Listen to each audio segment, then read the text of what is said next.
Applaudissons très fort le Seigneur Jésus-Christ. Yesu Kristo mikono. C'est encore un grand privilège pour moi ce soir.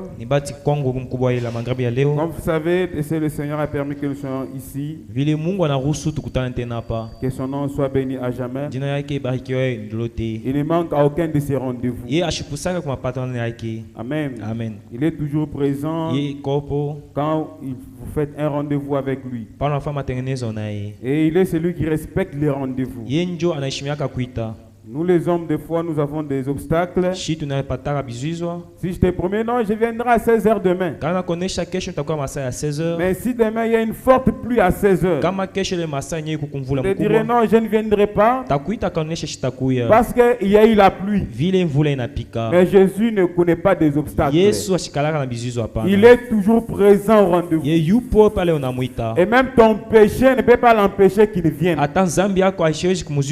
Raison pour laquelle il a dit venez à moi. Même si vous êtes fatigué et chargé avec des péchés, la maladie, des soucis, des problèmes, ça ne va pas, ça va, viens dans la présence de Dieu. Et il ne manque à aucun de ses rendez-vous. Il respecte les rendez-vous. Oh, que son nom soit béni. Alors nous allons nous lever un peu. Nous allons passer à la parole de Dieu. J'aimerais prendre avec moi le livre de Lévitique. Lévitique chapitre 25. Lévitique chapitre 25. Ensuite, nous prendrons Exode chapitre 21. Exode 21.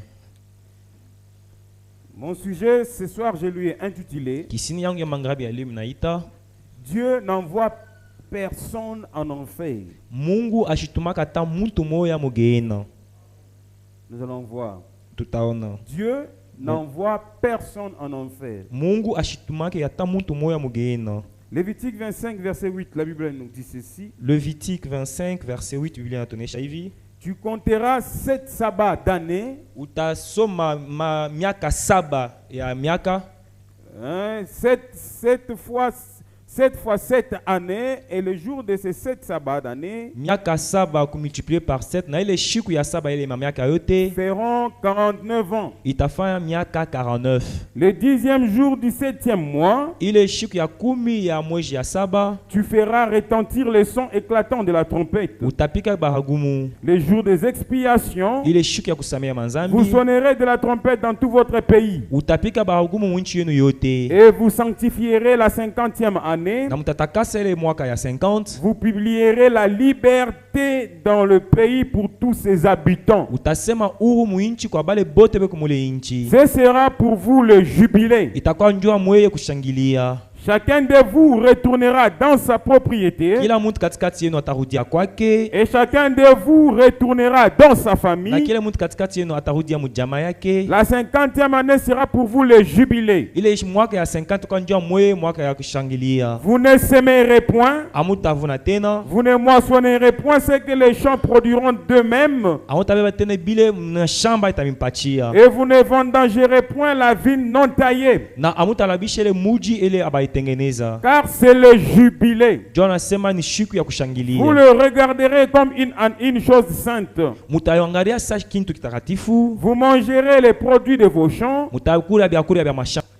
Dans cette année-là, dans cette année de jubilé, chacun de vous retournera dans sa propriété.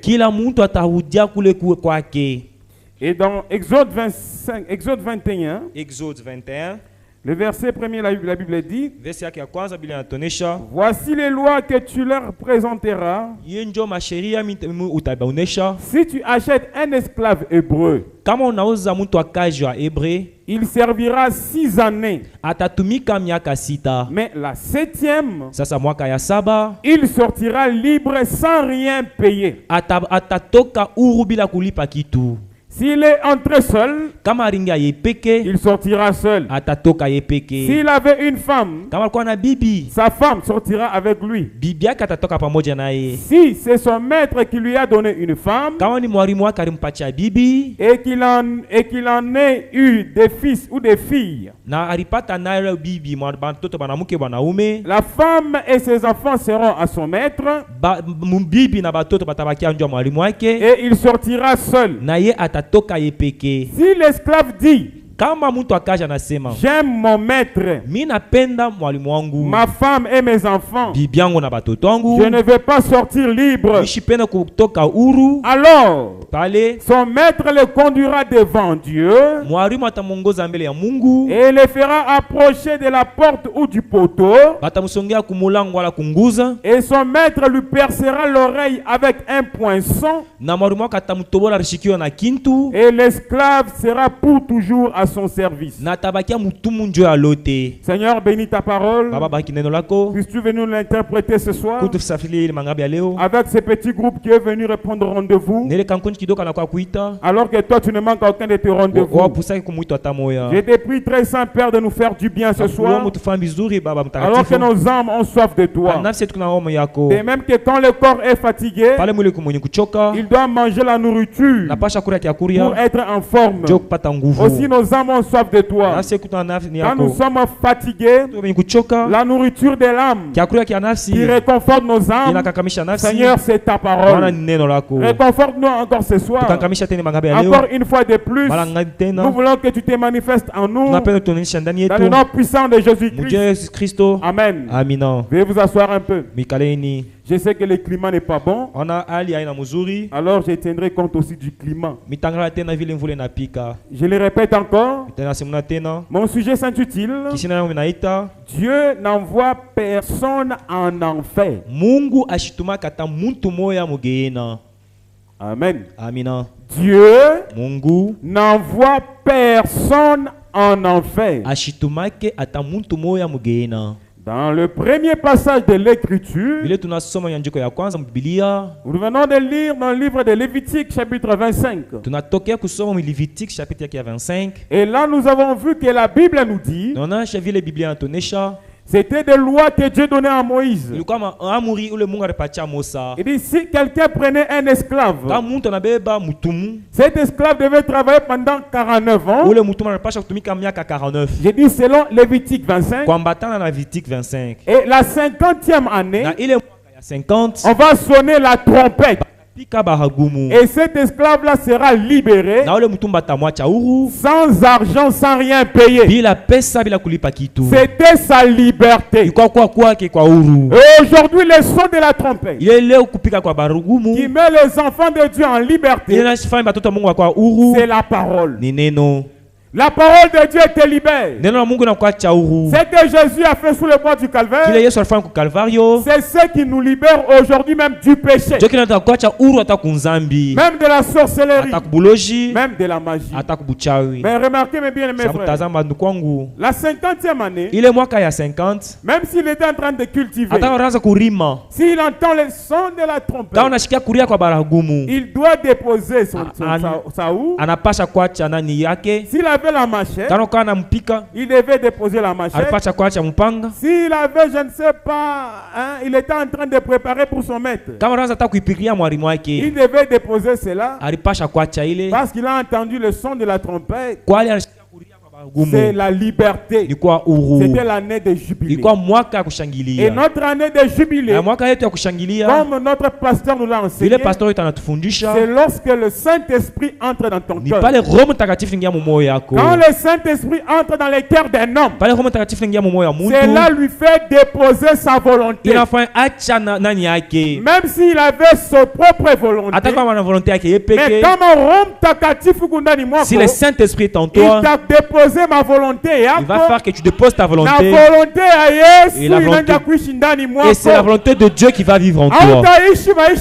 Tu ne vas pas vivre ta vie, mais tu vivras pour Christ. L'année de jubilé, c'est lorsque le Saint-Esprit entre dans ton cœur. Cela fait déposer ton moi. Alléluia. Amen. Et il y a quelque chose qui se passe. Dans Exode 21, je n'aimerais pas aller trop en profondeur. Dans Exode 21, Dieu donne toujours, ça cadre avec le même loi. La 7e année. Voyez-vous, on multiplie 7 fois cette année. Mais prenons l'écart de ces 7 derniers 7 années. La 7e année. Lorsqu'on sonnera de la trompette, toi tu es esclave. Tu es obligé de déposer. Mais si tu refuses de déposer l'esclavagisme, tu devrais rester esclave pour toujours. J'aimerais un peu parler un peu là-dessus. Amen. Amina. Tu es esclave. On t'a acheté esclave. La Bible dit si tu étais entré seul. La 7e année. Quand on sonnera de la trompette, tu dois déposer ton esclavagisme et sortir sans rien payer. Laissez-moi vous dire, sur le bois du calvaire, Jésus-Christ a tout acquis pour toi. Et il a donné un son de la trompette. Quand il a dit tout est accompli. Il a tout accompli pour toi. Et toi aussi, tu dois accepter cela et être libéré sans rien payer. Pardonner sans rien payer. Justifier sans rien payer. Mais le secret de la liberté se trouve dans la propre volonté de la personne. Parce que si la personne refusait d'être libérée, il dit j'aime mon maître, j'aime mes enfants, j'aime ma femme, je ne veux pas être libre. C'est comme certains aujourd'hui, ils placent leurs femmes en avant, ils placent leurs enfants en avant, ils placent leurs affaires en avant et rejettent la parole de Dieu. C'est quelque chose que tu mets dans ta vie en première position. Cette chose que tu as mis en première position, c'est ça ton Dieu. Idolâtrie, ce n'est pas forcément une statuette. Il y a certains qui adorent leur argent. D'autres adorent leurs femmes. D'autres adorent leur mari. D'autres adorent leurs enfants. Pourquoi? Parce que le premier souci dans ton cœur, c'est ça même ton Dieu. Ton premier désir doit être que tu sois comme Jésus-Christ. Amen. Amina. Et la Bible dit, Bibiliana tonesha. S'il dit que j'aime mon maître, j'aime mes enfants, la trompette est sonnée, je ne veux pas être libre. Alors le maître devait prendre cet esclave, l'amener devant Dieu. C'est-à-dire, il y avait un poteau quelque part et on devait percer l'oreille. C'était un sceau, un signe qui montre que volontairement j'ai refusé d'être libre et il ne devait plus jamais être sauvé. Parce que si une année de jubilé arrive, tous ceux qui ont déjà les oreilles percées, c'était déjà une marque, ne recevront jamais la liberté parce qu'ils ont refusé la liberté. La trompette a été sonnée et eux-mêmes ont refusé d'être libres.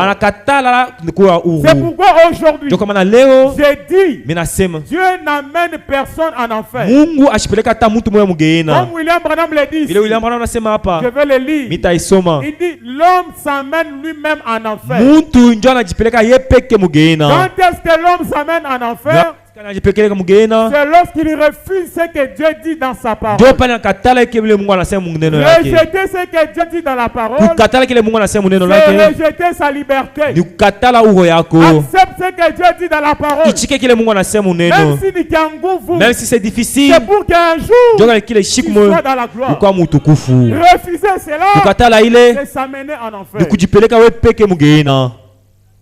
Dans quête, vous allez voir Vous allez voir. Le prophète dit au paragraphe 27. Vous pouvez essayer d'enrichir ce que je vous dis. Le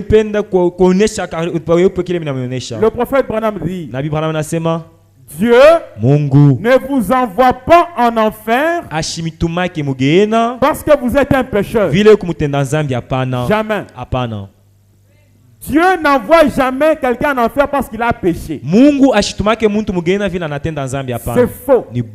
Si c'était le cas, tous ici iront en enfer. Parce que tous ici, nous avons péché. La Bible dit, tous ont péché et ont été privés de la grâce de Dieu. Mais par le sang de Jésus, il est venu nous racheter. Personne ne peut se frapper la poitrine pour dire, c'est moi le plus saint, c'est moi qui ira au ciel. Faux. Amen. Amina. Dieu n'amène pas quelqu'un en enfer parce que vous êtes un pécheur. Non. Mais pourquoi Dieu amène quelqu'un en enfer? Si ce n'est pas parce qu'il est un pécheur. Il y a une raison pour laquelle quelqu'un va en enfer. Ce n'est pas parce qu'il est un pécheur. Non. Amen. Amina. Dieu vous envoie en enfer parce que vous ne voulez pas vous repentir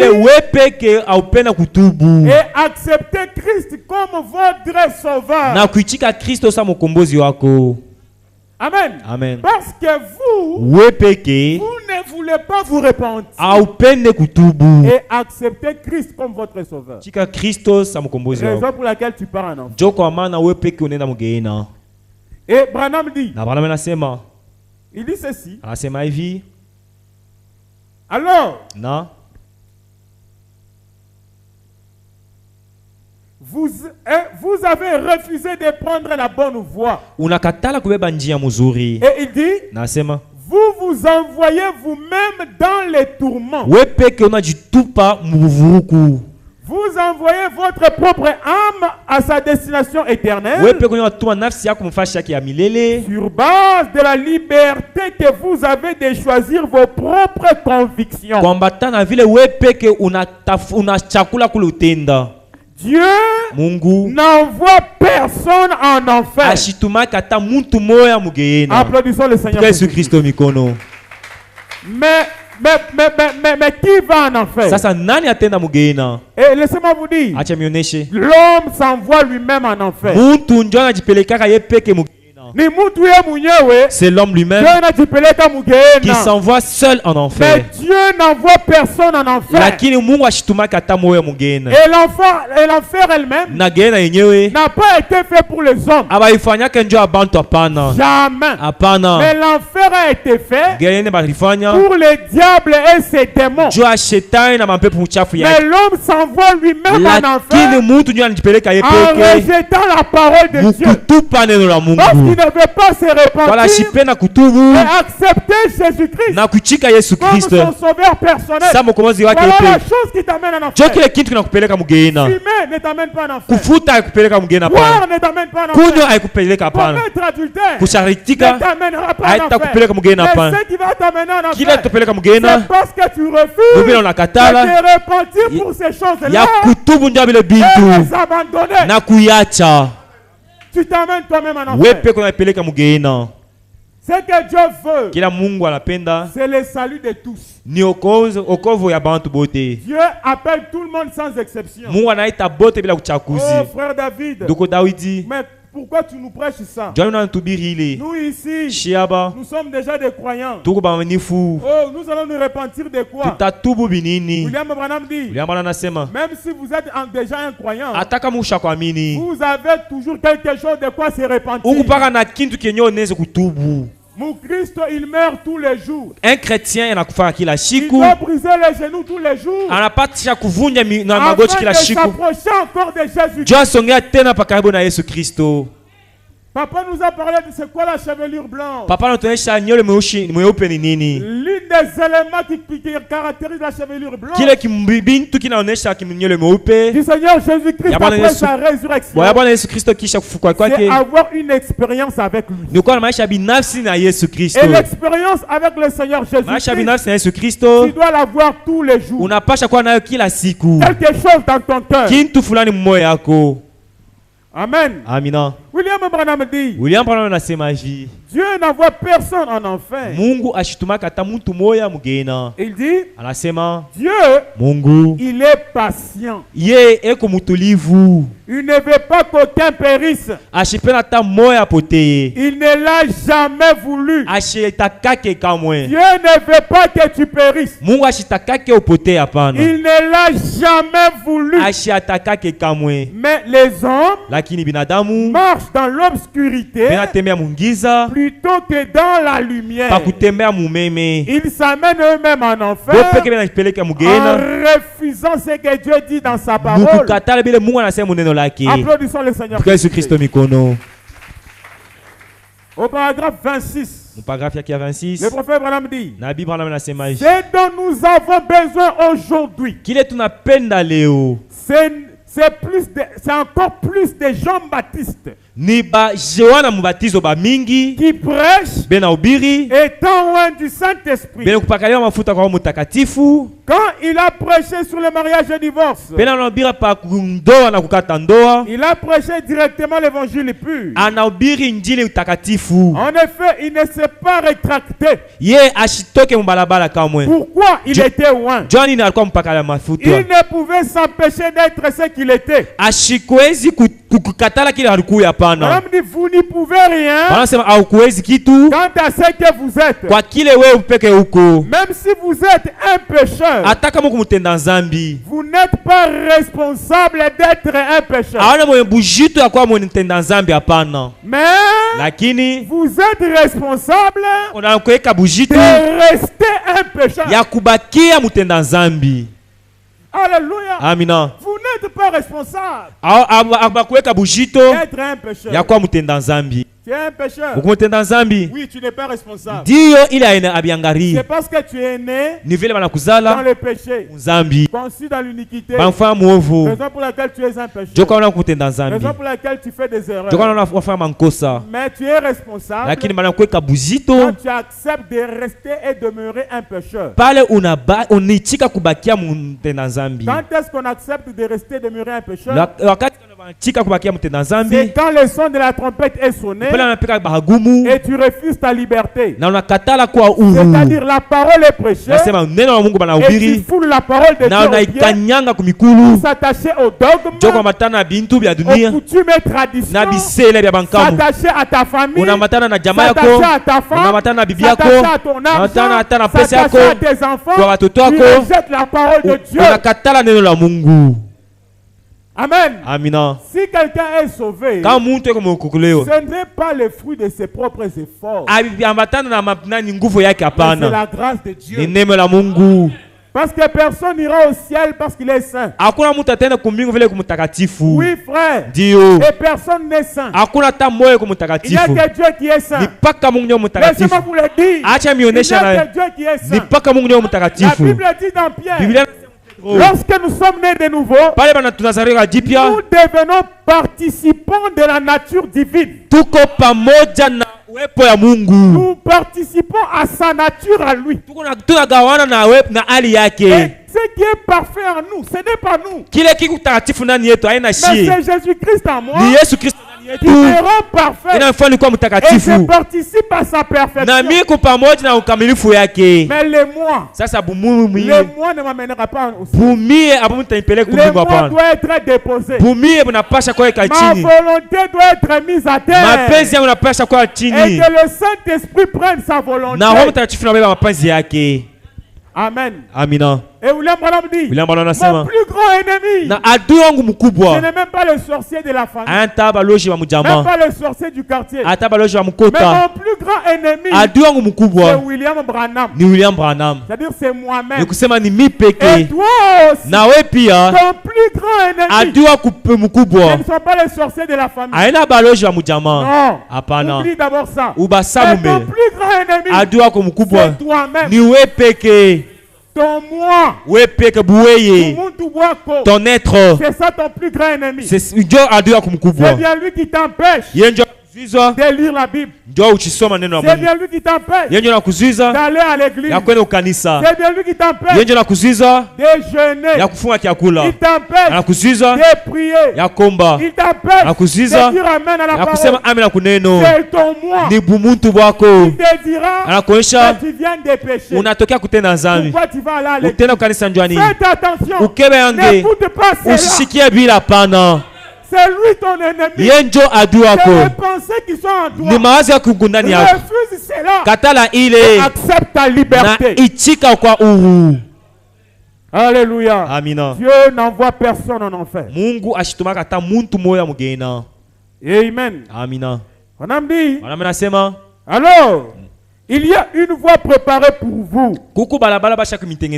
Mais quand on fait d'être un pécheur, vous êtes né ainsi. Amen. Amina. Vous n'êtes pas responsable. Mais vous serez responsable quand vous refusez votre liberté. Dans le message, la grande commission. Branham dit au paragraphe 48. Le prophète Branham dit ceci. Il ne s'agit pas d'être meilleur. De vous joindre à l'église. D'abandonner votre méchanceté. Vous pouvez faire tout cela et sans pour autant avoir la vie éternelle.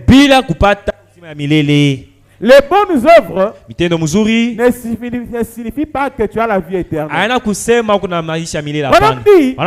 pouvez mener une bonne vie. Vous avez abandonné la méchanceté. Mais malgré cela, vous n'avez pas la vie éternelle. La vie éternelle, qu'est-ce?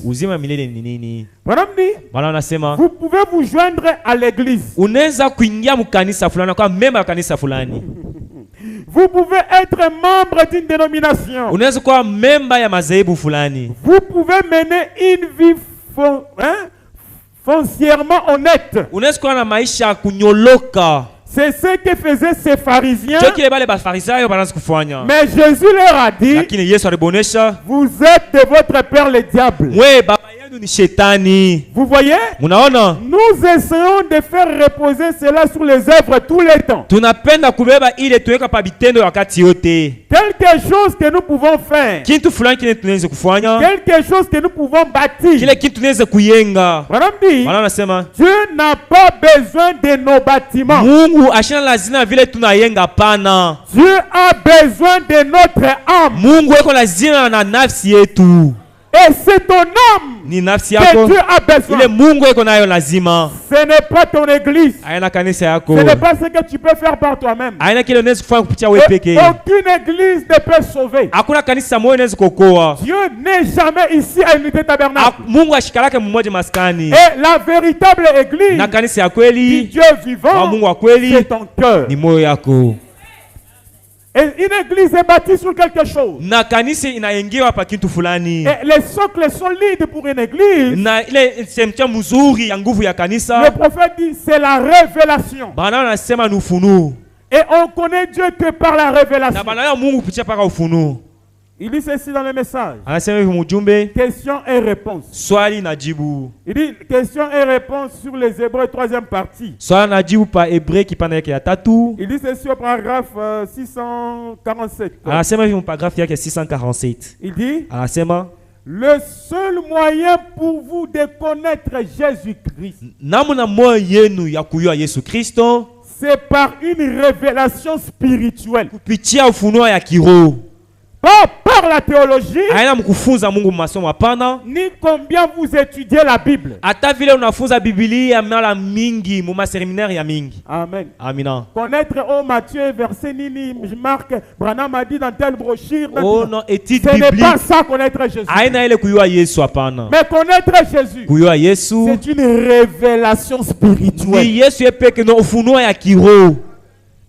Amen. Amina. Pas par la théologie. Aina mkufunza Mungu hapana. Que vous soyez de la science chrétienne. Que tu sois méthodiste. Témoin de Jéhovah.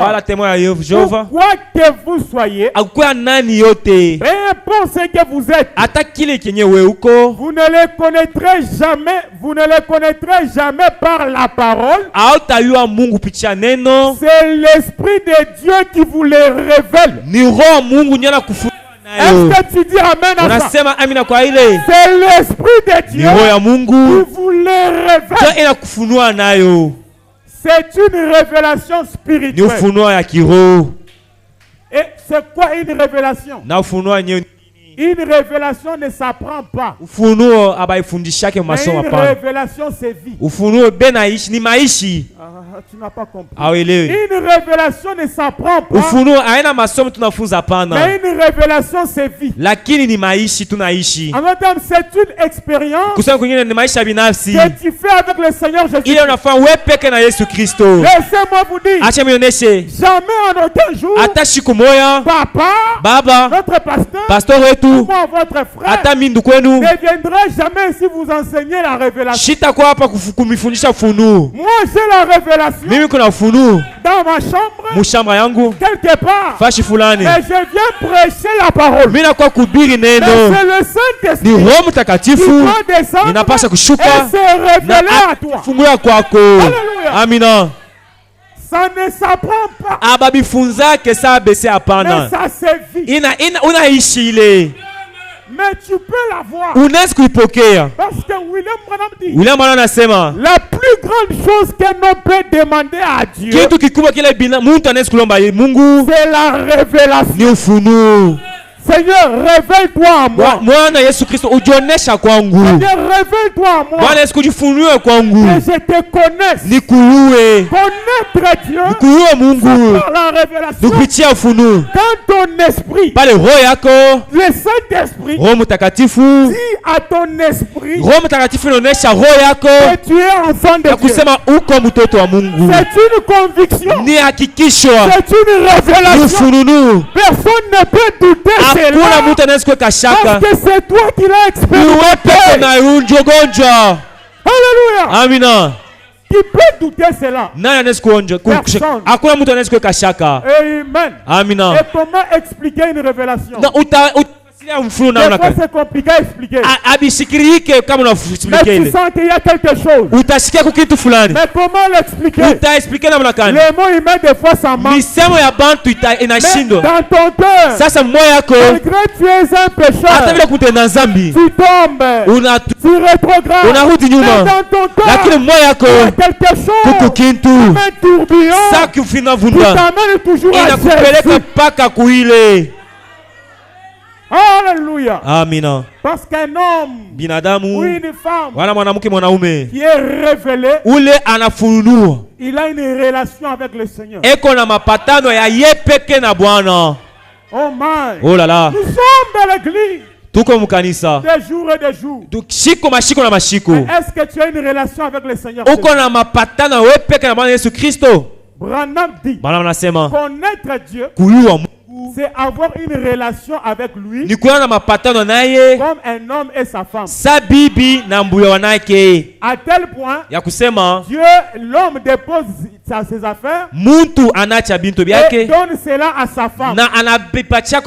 Pour dire tu es héritier de ce que moi je possède. C'est pareil avec Jésus-Christ. Quand tu es dans une relation avec lui, c'est-à-dire Jésus prend ses affaires, il te les donne et lui il se repose. Quand toi tu parles, c'est Jésus qui parle. Quand tu penses, c'est Jésus qui parle. Quand tu pries, c'est Jésus qui prie.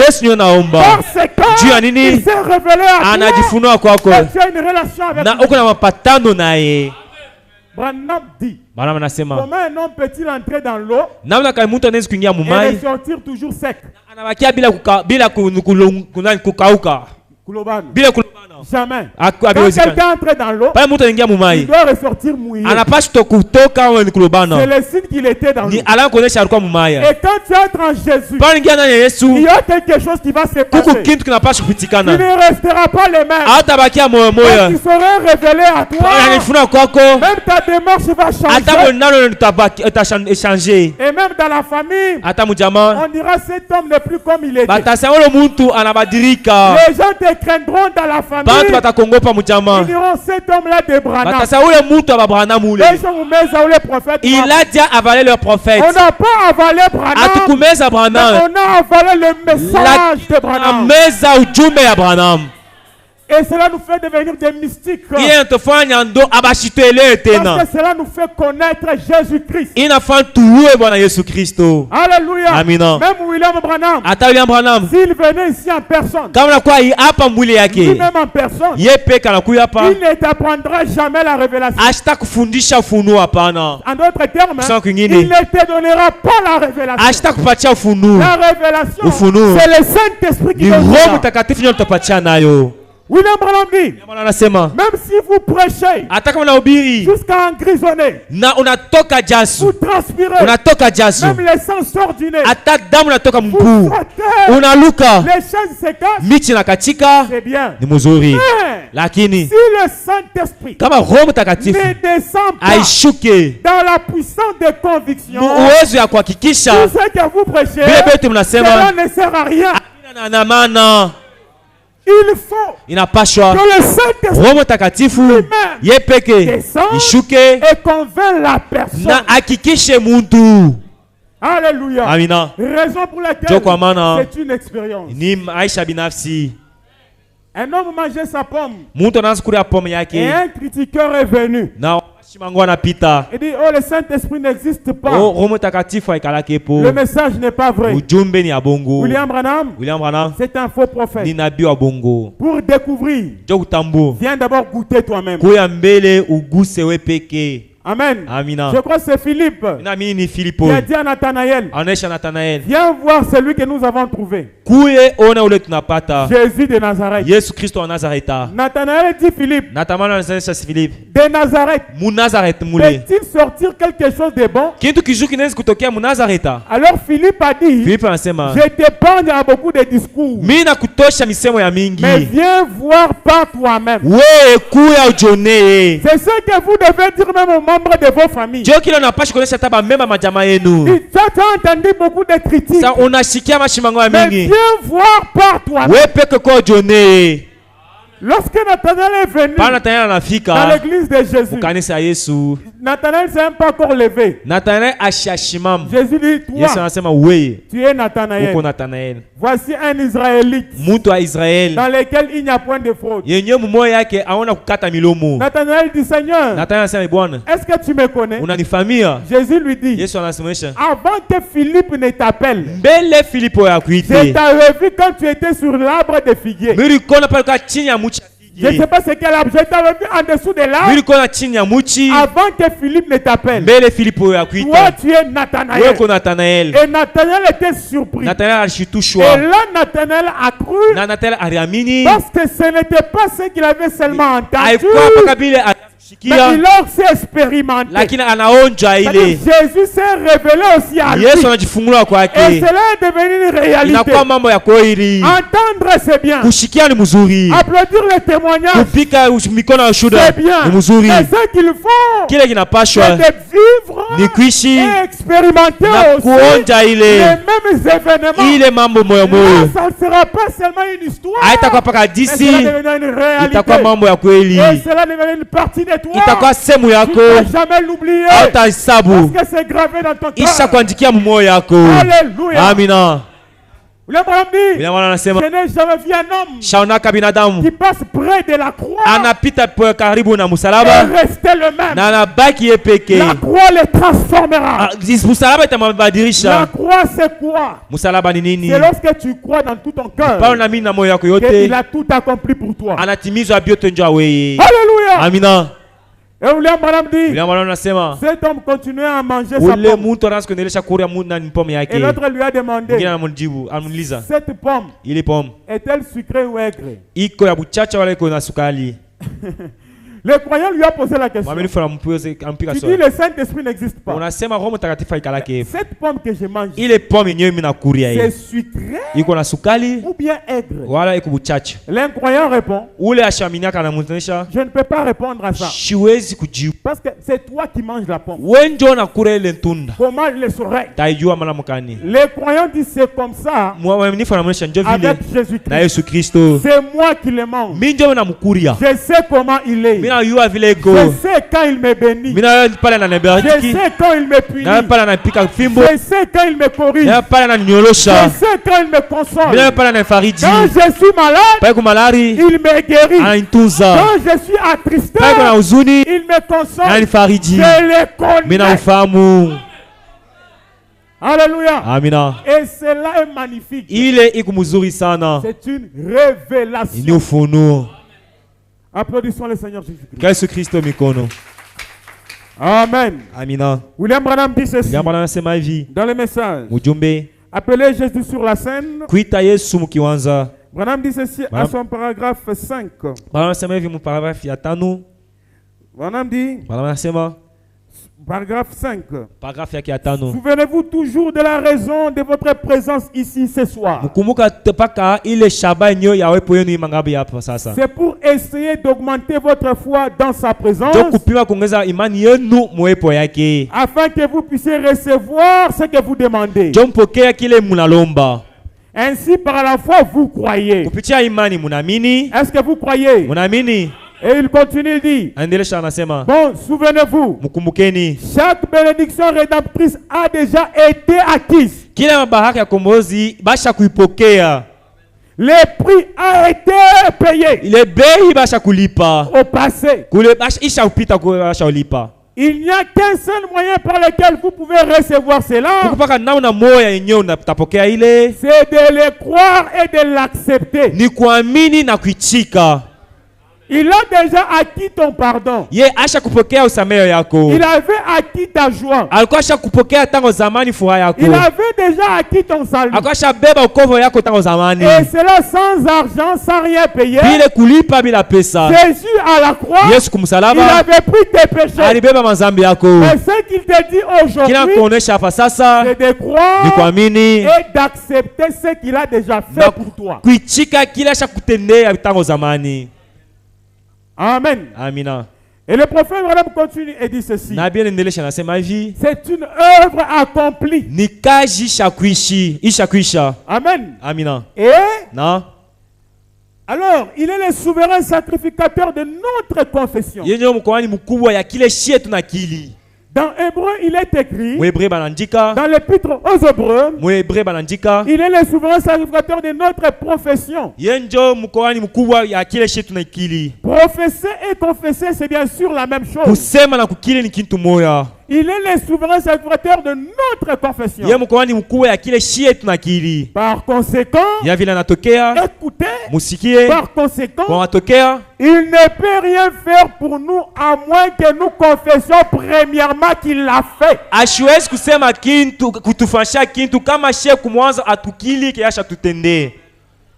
Amen. Amina. Il ne peut rien faire pour vous à moins que vous confessez d'abord qu'il l'a déjà fait. Maintenant, qui a le salut dans sa main? C'est toi-même. Qui a le ciel dans sa main? C'est toi-même. Qui a l'enfer?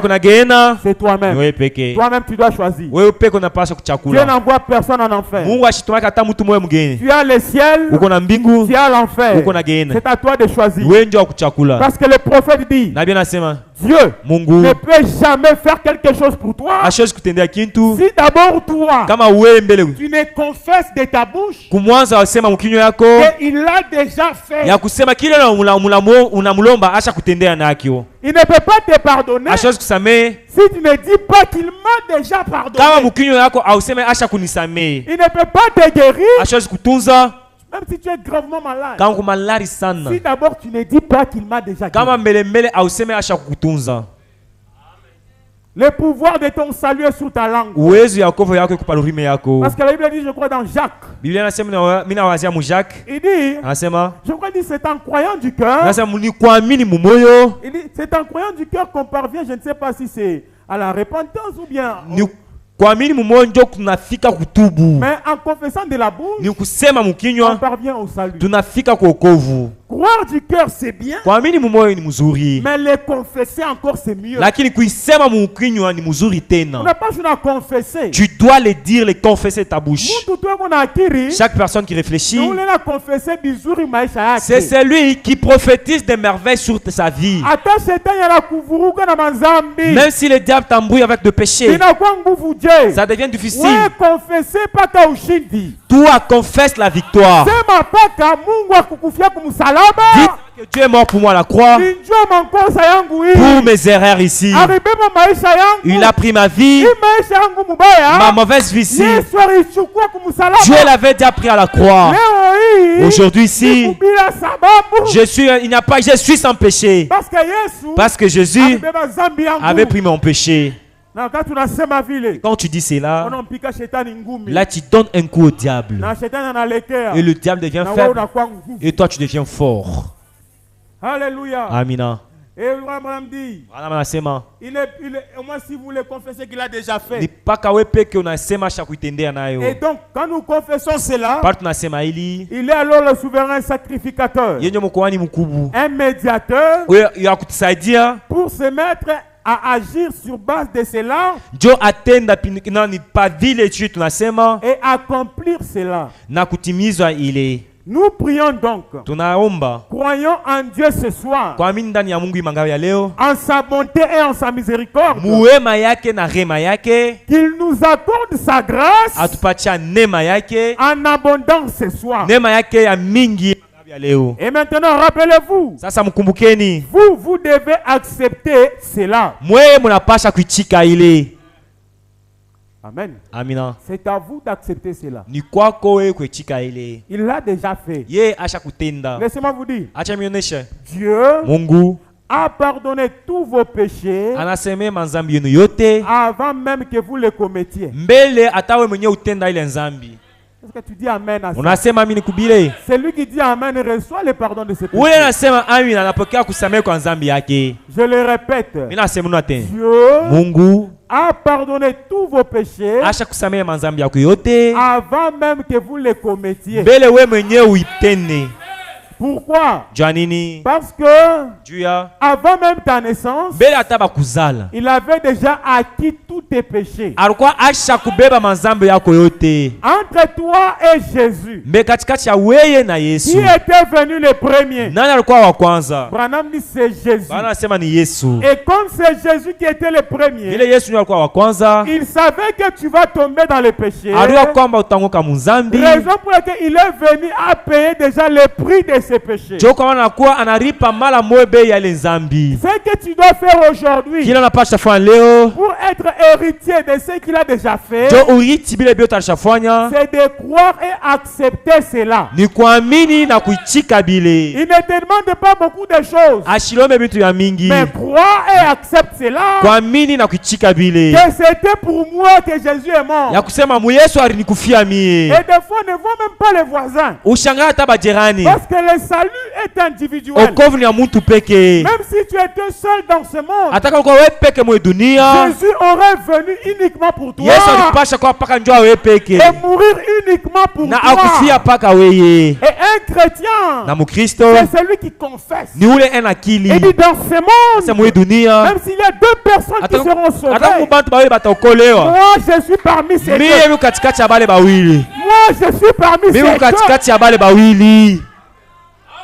Et même s'il y a une seule personne, je suis cette seule personne. Tu dois confesser cela et être sûr de toi. Parce que la Bible dit, car Dieu a tant aimé le monde, mais qu'il a donné son Fils unique, afin que quiconque, masculin. Mutu moya, msema kumoya. Au pluriel, quiconque mutu moya kubwingi hapana. croit en lui, ule ote atamwamini ne périsse point, ashipoteye, qu'il ait la vie éternelle. lakini apeta uzima milele. Croire en Jésus, c'est quoi? Kuamini kwa Yesu Kristo c'est accepter ni kumwichika ce qu'il a déjà fait pour toi, kuichikia bila shakutendea avant même ta naissance. mbele hata bakuzale. C'est accepter Ni kuichika qu'il a payé le prix de tes péchés avant même ta naissance. mbele hata bakuzale. C'est accepter Ni kuichika qu'il t'a déjà guéri asha kutuza avant même ta naissance. mbele hata C'est bakuzale. accepter Ni kuichika qu'il a donné la solution asha leta jibu avant même que tu aies les problèmes. mbele hata upata mambo. Alléluia. Amina. C'est ça, croire dans le Seigneur Jésus-Christ. Jo kuamini na Yesu Kristo. Oui. Ndio. Une fois, Male moya. il y avait quelqu'un à Gadara. Kwa muntu mugadara. Il était enchaîné là-bas Balimufunga milolo kule dans les sépulcres. mutuburi. Il avait des multitudes de démons en lui. Akwa mampepo muchafu ya mingi. Laissez-moi vous dire, frère, Achaonesha nduku. cet homme de Gadara, Ule muntu wa Gadara il n'avait jamais prié ashaombaka pour que Jésus vienne à lui. jo Yesu akwa mbele yake. Mais Dieu lui-même, Lakini Mungu ye peke dans son amour, mumapenda yake dans sa miséricorde, murema yake a fait un long voyage afa safari pour mkubwa aller sauver ces fous de Gadara. twende kukole mazimu ya Gadagara. Laissez-moi vous dire, Acha mioneshe il a bravé la tempête. anapika Les zorobo. disciples allaient même mourir dans la tempête. Bale badisiple alipasha kufa hata muzoroba. Mais Jésus a continué Yesu anaendelesha. parce qu'il avait une mission à Alikuwa faire. na kazi ya Et kufanya. quand il est arrivé à Gadara, Panafanya kugadara ces démons-là dans les sépulcres, ule mpepo chafu mfasha kuburu. remplis de beaucoup de Mwe démons, kujaza mpepo chafu ya la mingi. prostitution, Na le butsarati banditisme, ya le kuwale, vol, kuiba, l'ivrognerie, kulewa la pombe, méchanceté, muchawi, la jalousie, na wivu, la haine. kuchana Toutes ces vitu choses-là yote vibaya vyote étaient en lui. kwa ndani yake. Et le voici venir Sasa yewe anakuya devant Jésus. kumbele ya Il Yesu. se jette aux pieds de Jésus. Magoti Il dit, Seigneur, anasema Bwana, qu'y a-t-il entre toi et moi? kuko nini katikati ya wewe na mie? Les démons ont reconnu Pepo mchafu natambua qui était Jésus. Yesu akwa nani. Parce que Jésus n'était pas n'importe qui. Yesu ashukua mtu yote yote hapana. Il a dit, tu es le Christ, Anasema uko Kristo, le Fils du Dieu vivant. mtoto wa Mungu wa uzima. Qu'y a-t-il entre toi et moi? Kuko nini katikati ya wewe na Les mie? démons ont découvert Pepo mchafu natambua. que ce n'était pas encore le moment Ayakuwa tena wakati ya kuenea. pour qu'il soit jeté en Joba enfer. mtupa mgeena. Il savait que le temps n'était pas encore Aliwa arrivé. kwamba wakati haikufika bado. Alors que les sacrificateurs Sasa mkoani mkubwa. qui avaient des Bibles dans les mains Uko na Biblia mkono. appelaient Jésus Belzébuth. Anawita Yesu sultani wa Mais pepo les mchafu. démons au sépulcre Sasa pepo mchafu ont yenyewe appelé Jésus Seigneur. anaita Yesu Bwana. Alléluia. Amina. Jésus regarde. Yesu Les anaangalia. démons disent Anasema Seigneur. Bwana. Il s'est jeté aux pieds de Jésus. Anaenda kwa magoti ya Yesu. Tout comme toi, tu peux te jeter à ses pieds. Hata vile unaenda kwenda kwa magoti yake. Peu importe tes péchés. Hata mazambi yako yote. Peu importe ce que tu as fait. Hata kile Peu unafanya. importe ta maladie. Hata magonjwa Quand yako. tu te jettes à ses pieds. Unaenda kwa magoti yake. Nasema Qu'y a-t-il entre toi? kuku nini katikati ya wewe na Les mimi? démons ont adressé une requête à Jésus. Pepo mchafu inalomba Yesu. Les démons ont prié. Pepo mchafu inalomba. Il dit Seigneur, Sema Bwana, je te prie. mimi nakulomba. Si tu nous chasses de cet homme, Kama unatufukusha ndani ya muntu, ordonne que nous allons dans les poursuites. ruhusu tuingie hata ndani ya bangulube. Et Jésus a répondu à la prière des démons. Na Yesu anajibu kwa maombi ya pepo mchafu. Qu'en est-il de toi? Mara ngapi weye? Il t'a créé à son image. Anakumba kumpichi yake. Peu importe tes péchés. Hata mazambi yako. Si Kama il a répondu anajibu à la prière des kwa démons, maombi ya pepo à mchafu. ton même plus forte raison, toi, Mara ngapi weye? il te répondra An- à toutes tes prières. Atajibu kwa maombi yote. Il pardonne tous tes péchés. Anasamea mazambi yako yote. Il oublie tout ce que tu as fait de mal. Anasaba vibaya vyako Il vyote. te donne son esprit. Na anapatia roho yake. Reçois cela au nom de Jésus. Mpokee ile mtu Yesu Kristo. Alléluia. Amina. Et Wambe dit ceci. Na William Branham anasema Quand Jésus est parti à Gadara, pale Yesu anaenda kule kugadara. il n'avait accompli aucun autre miracle Ashikutimiza mjiza nyingine si ce n'est de sauver cet homme de Gadara. ni paka kokole ole majimu wa kugadara. Il a parcouru un long voyage uniquement pour cet homme-là rempli de démons au cimetière. C'est pourquoi je dis encore aujourd'hui, il peut descendre ici ce soir uniquement pour toi, mon frère, uniquement pour toi, ma soeur, et accomplir quelque chose pour toi. Reçois cela au nom de Jésus. Pokea salamu jina Yesu Kristo. Le pardon de tes péchés. Kusamehe kwa dhambi yako. Si seulement ni kama cela doit vous révolter. Inaweza hata kufanya kwa na ntombo. Tu dois te fâcher. Unaweza kunapaswa ushirika. Il faut dire à Dieu. Onesha Mungu. Seigneur. Unajibu maombi ya démons. Tu as répondu à la prière des démons. Mais à combien plus forte raison? Quel est le mal que j'ai fait qui peut faire que tu ne me répondes pas? Quel est le problème qui t'empêche à me répondre? Seigneur, pardonne-moi. Seigneur, aide-moi. Sans toi, je ne peux rien. Je t'accepte. Tu es mort pour moi à la croix. Prends mes péchés. Prends mes erreurs. Prends mes faiblesses. Seigneur, écoute ma prière. Mais s'il ne te répond pas, il est injuste. Et Dieu n'a jamais été injuste. Il répond à toute prière. Même la maladie, il n'y a pas une grande maladie qui dépasse la capacité de Dieu. Il croit en Dieu. Tout problème que tu as, Dieu t'a donné la solution. Mais son temps va s'accomplir. Pas son temps. Il fait des choses merveilleuses dans son temps. Si nous voulons le précéder, nous allons faire dans nos propres volontés. Et ça ne sera pas de bonnes choses. Mais dans le temps de Dieu, ça a toujours été merveilleux. En avançant. Amen. Amina. Applaudissons le Seigneur Jésus. Que Jésus Christ mikono. Maintenant, je lis le dernier message. Le prophète Branham dit ceci. Dans le message questions et réponses. Hein, ici au paragraphe, je ne sais pas c'est de quelle année. Attendez, je vais regarder. Dans le message des questions et réponses. À la page 94. Ok. Du 3 janvier 1954. Le 3 janvier 1974. Branham dit ceci au paragraphe 145. Il dit, il y a une petite chose qu'il serait bon, à mon avis, que vous placiez quelque part sur votre bureau. C'est une petite chose que je vis en Floride. Il n'y a pas longtemps. C'était 3 petits singes. L'un d'eux s'était couvert les yeux avec ses mains. Il disait, ne vois pas le mal. L'autre s'était mis les doigts dans les oreilles. Il disait, n'écoute pas le mal. Et l'autre s'était couvert la bouche. Avec sa main, il disait, ne dis pas le mal. Je trouve que c'est bien, n'est-ce pas? Oui, monsieur. Oh là là, c'est très bien. Et le prophète Branham dit, gardez simplement vos pensées pures et centrez sur Christ. Pas sur l'argent, pas sur vos affaires, mais sur Jésus-Christ.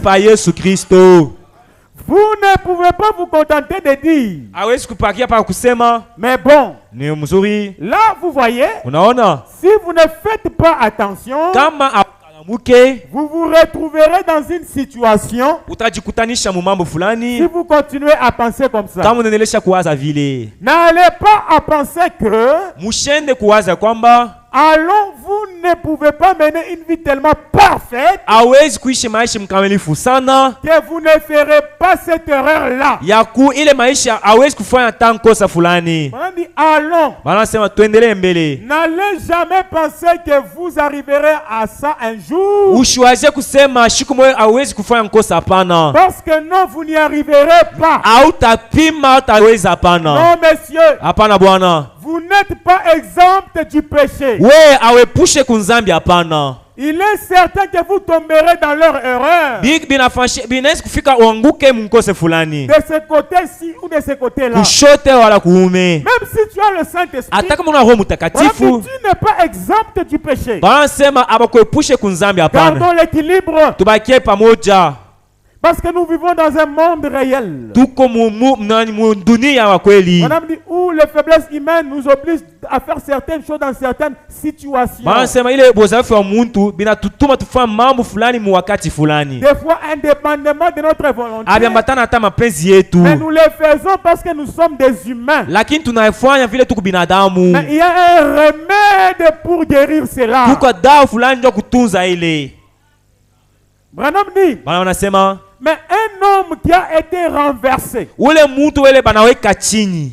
S'il est un vrai soldat, kama kumapika vita mwa kweli, il se relèvera. Atashimama bwima. Seigneur, Bwana, que je me relève et que j'essaye de nouveau. Mie nishimame nipima tena. Mais un lâche, lakini wakuachiria, dès qu'il constate qu'il a commis une première petite erreur, pale anaona ke anafanya tu tena dhambi ya kwanza. Voilà, comme je le disais ce matin, l'insecte et l'araignée retournent tout droit dans l'eau. Voyez, il ne peut pas tenir le coup. Amen. Amina. Mais un vrai soldat, c'est celui quand il tombe, il dit Seigneur, laisse-moi me relever, que j'essaye encore. Celui-là, il connaît le chemin du ciel. Mais tu t'amènes en enfer. Lorsque tu tombes, tu restes à terre pour toujours. Tomber, ce n'est pas un péché. Mais refuser de se relever, c'est ça maintenant un péché. Tomber, ce n'est pas un problème. Nous sommes tous des humains. Nous branchons d'une manière ou d'une autre. Mais ce qui est mauvais, c'est refuser de se relever et de se repentir et de dire Seigneur, comme tu as exaucé la prière du démon, aide-moi que j'essaye encore. Et Branham dit, cela est un combat de tous les jours. Des fois, aujourd'hui, ça va. Demain, ça ne va pas. Aujourd'hui, tu es dans la présence de Dieu. Des fois, le diable tente de cela. Mais ce que tu dois faire, c'est quoi? Fais un effort de revenir. Toujours dans la présence de Dieu. Branham dit, c'est que le diable cherche. Quand il vous amène à mentir, ce n'est pas seulement mentir. Quand il vous amène à commettre adultère, ce n'est pas ça l'objectif. Quand il vous amène à faire le commérages, ce n'est même pas ça l'objectif. Quand il vous amène à boire, à fumer, à être ivre, à tuer, à insulter, à critiquer, ce n'est pas ça l'objectif. Parce que ça, ce n'est même pas un péché. Mais ce sont les attributs du péché. Mais ce que le diable vise, c'est t'amener toi à être incrédule à la parole. Que tu ne crois pas que Jésus avait déjà fait ça pour toi. C'est ça même l'objectif. C'est de t'amener à sortir de la présence de Dieu. Qui ici, quand il commet une erreur, quand il pêche, c'est facile pour lui de prier facilement.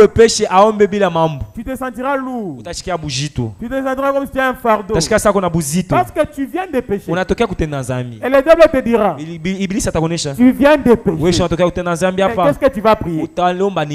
Tu viens de pécher. Tu vas aller faire quoi à l'église? Tu viens de pécher. Dieu ne va pas t'écouter. C'est ça l'objectif du diable. C'est ça son objectif. C'est de t'amener à avoir cette lourdeur et être incrédule à la parole de Dieu. N'accepte pas cela. Branham dit, quand tu tombes, dis Seigneur, aide-moi à me relever, que j'essaie encore. Même volontairement ou involontairement, un vrai soldat, c'est celui qui dans son cœur, ça n'ira pas toujours, il ira dans la présence de Dieu. Il dit Seigneur, s'il faut me tuer, tue-moi dans ta présence. Ne le fera jamais. Dieu ne tue jamais quelqu'un, peu importe ce qu'il a fait, dans sa présence. Non. Sauf les blasphèmes contre le Saint-Esprit. Quand tu insultes le Saint-Esprit, là il ne peut pas te pardonner. Mais tous les autres péchés, dans sa présence, il pardonne, il justifie, il sauve, il guérit, il transforme. Que Dieu vous bénisse.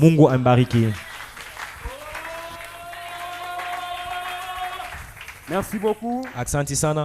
On va s'élever. Nous allons dire un mot de prière. Vous pouvez chanter pour moi quand je songe à l'amour de Jésus.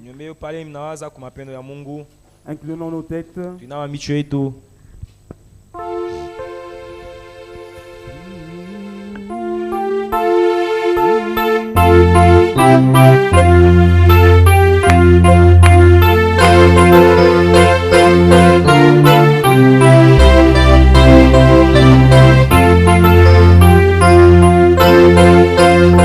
Oh Jésus, oh Seigneur, oui, quand je sens à l'amour de Jésus, mon Sauveur, et à tout ce qu'il a fait pour moi, dans ma vie, à la chair chanter, alléluia, merci pour Calvaire,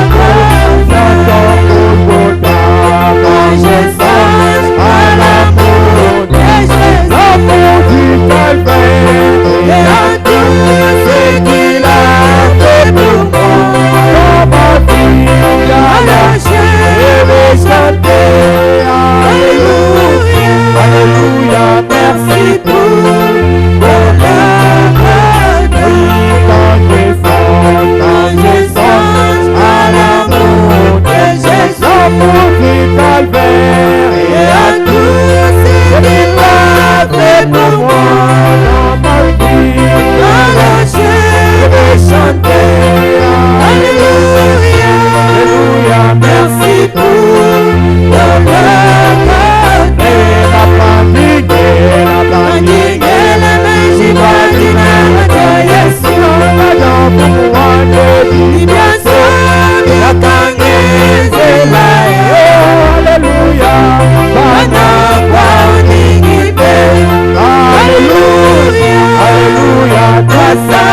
votre Dieu maintenant. Levez la voix et parlez à votre Dieu. Alléluia.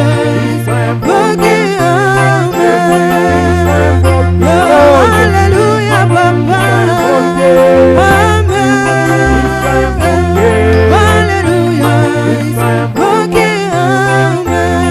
Chacun doit décider de là où il fait partie. Parce que Dieu a tout mis dans ta main. C'est à toi de décider et de déclarer ce soir ce que tu veux être.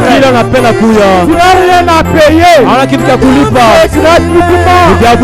Jésus a tout fait pour toi. Ce jour-là à la croix. Et toi confesse cela. Au nom de Jésus-Christ. C'est ça Jésus-Christ.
Oh Seigneur Dieu Tout-Puissant, que ton nom soit béni, que ton nom soit élevé, que ton nom soit magnifié, parce que tu as tout accompli pour moi à la croix. Et pour cela, Seigneur, nous te disons merci. Merci pour le pardon de mes péchés. Merci pour la joie de l'âme. Merci pour le salut de mon âme. Tu viens de nous parler ce soir que tu n'amènes jamais personne en enfer. Tu n'amènes personne en enfer. L'enfer a été fait pour les diables et les démons. Mais l'homme lui-même s'amène en enfer quand il refuse la parole de Dieu, quand il refuse de se repentir, quand il refuse de se relever, quand il refuse d'accepter ce que Jésus a déjà fait pour lui. Mais oh Dieu, nous ce soir, nous acceptons ce que tu as fait pour nous. Tu as pris mes péchés, tu as pris mon incrédulité, tu as pris tous mes erreurs. Ce soir, aide-nous, Seigneur. Oh Seigneur Jésus-Christ, que nous nous relevons, que nous essayons encore. Comme le fou de Gadara, il n'avait jamais prié pour que tu quittes loin et que tu ailles les sauver. Mais dans ton amour, tu es venu toi-même. Tu connaissais qu'il y avait une âme quelque part là-bas à Gadara, là dans le cimetière, rempli de démons. Seigneur, tu es descendu et tu as sauvé son âme.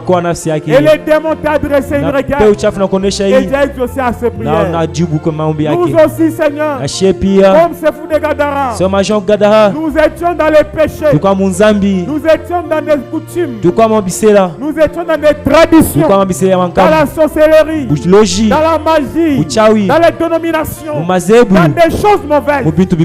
Et toi, Jésus, nous ne t'avons pas envoyé une requête au ciel que tu viennes nous sauver.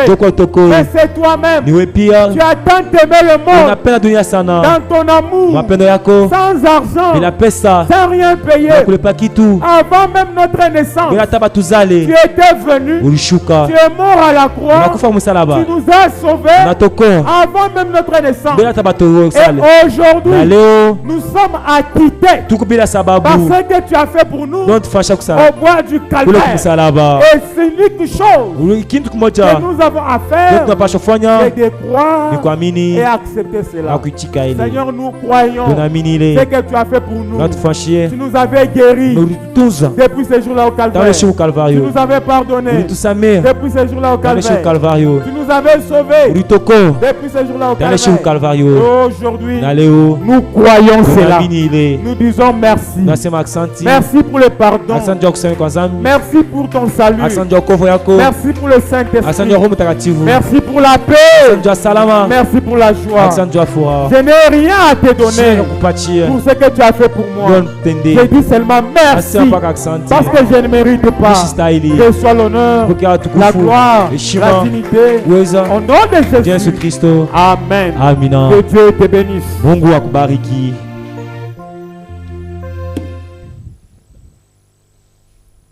Nous prenons les 10 minutes offrandes de Dieu. Nous sommes arrivés à la fin de notre réunion.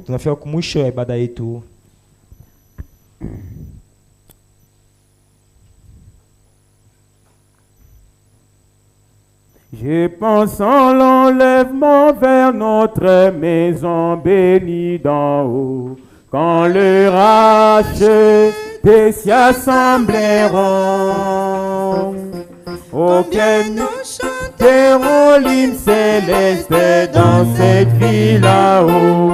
Quand les rachetés s'y assembleront, quand les rachetés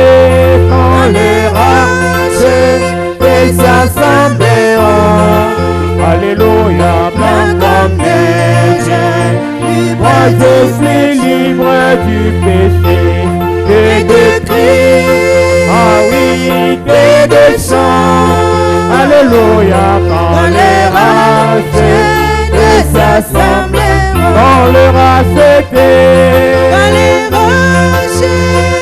s'assembleront. Alléluia, blanc comme neige.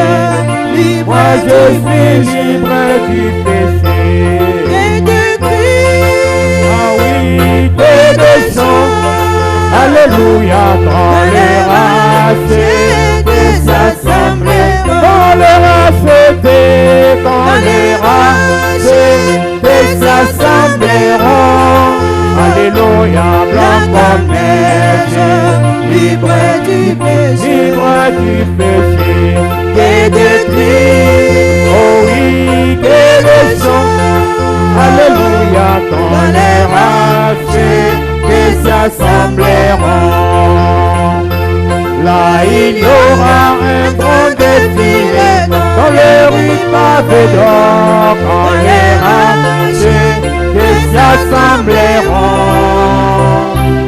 Auquel musique, auquel chant retentira là dans la ville. Quand les rachetés s'assembleront. Quand les rachetés s'assembleront. Alléluia, blanc comme neige. Moi je suis libre du péché. Et de cris, poussons des cris, et de chants. Quand les rachetés s'assembleront. Quand les rachetés. Salut ton frère, ta soeur, dis-nous que Dieu ne le voit pour moi, que Dieu te bénisse. Comme neige. Moi je suis libre du péché. Et de cris, ah oui, et de chants. Alléluia, quand les rachetés s'assembleront. Là il y aura un grand défilé dans les rues pavées d'or. Quand les rachetés s'assembleront. Aucune musique, aucun chant retentira là dans la vie. Quand les rachetés s'assembleront. Le saint chanteront la rédemption à vive haute voix. Quand les rachetés s'assembleront. Oh oui, les anges l'écouteront seulement, ne pouvant pas la chanter. Quand les rachetés s'assembleront. Quand les rachetés s'assembleront. Alléluia, blanc comme neige. Moi je suis libre du péché. Que de cris, ah oui, que de chants. Alléluia, quand les rachetés s'assembleront. Quand les rachetés s'assembleront. Alléluia, blanc comme neige. Moi je suis libre du péché. Que de cris, ah oui, que de chants. Alléluia, quand les rachetés s'assembleront. Le Sauveur donnera l'ordre de préparer le festin. Quand les rachetés s'assembleront. Oh oui, nous entendrons son appel. Venez vous bénir du Seigneur. Quand les rachetés s'assembleront. Oui, quand les rachetés s'assembleront. Alléluia, blanc comme neige. Libre, je suis libre du péché.